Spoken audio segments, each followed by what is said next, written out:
This week's episode is brought to you by the Resources for Parents page on jjie.org.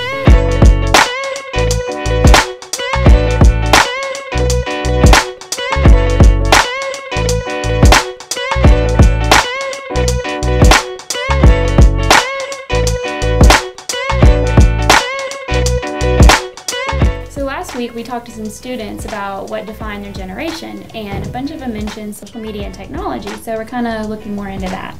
Yeah, so as we looked at it, clearly social media is involved in all areas of our lives now. It's everywhere. Yeah, it's going to stay. It's not a fad. Nope, here to stay. So you can see it in business. People are finding jobs through Twitter or social media. I found my job through social media. So there you go. It's even in customer service. United Breaks Guitars on YouTube. United, you broke my Taylor guitar. There was a musician, and he was flying on United, and before they took off, he looked out the window next to him and saw the guys toss his guitar into the back of the plane. And when they landed, the guitar was broken, so they wouldn't do anything for him. So he wrote a song called United Breaks Guitars and put it up on YouTube, and what was it, like 10 million hits? Yeah, it's 10 million counting. Yeah, wow. So he was able to make some changes that way, and it seemed to work for him. So, and it also worked for President Obama. It's in politics too. His election was largely based on his ability to use social media like Facebook and Twitter to organize his supporters. And a lot of the students that we talked to were talking about how they used it in their education. They're using it in the classroom. So the idea is that there's so much technology out there, and our education system is quickly falling behind. We're not preparing our students for the digital world that they were born into.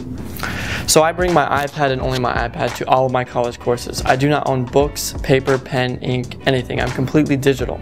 And so what we want to see is more digital books. Books that completely come to life with video, audio, and text. And this is just an example of one of those books. You can click on any chapter.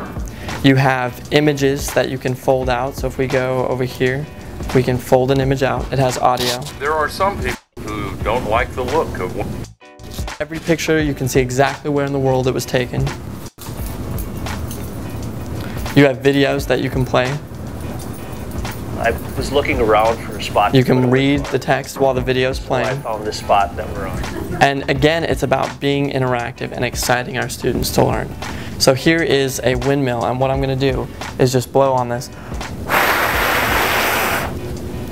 And it actually shows how wind energy is stored and then powering a house. So it's all these combinations of things that I look for in a textbook, and that digital textbooks, how they will take us to the next level in education. So for all the good or bad, ultimately social media is just a tool like any other. It's up to the user to use it for good or bad.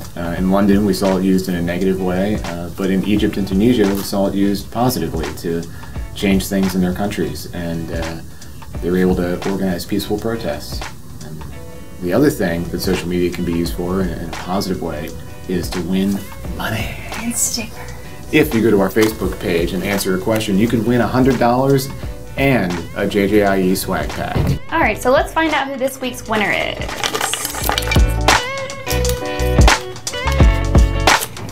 And looks like Alicia Barnes.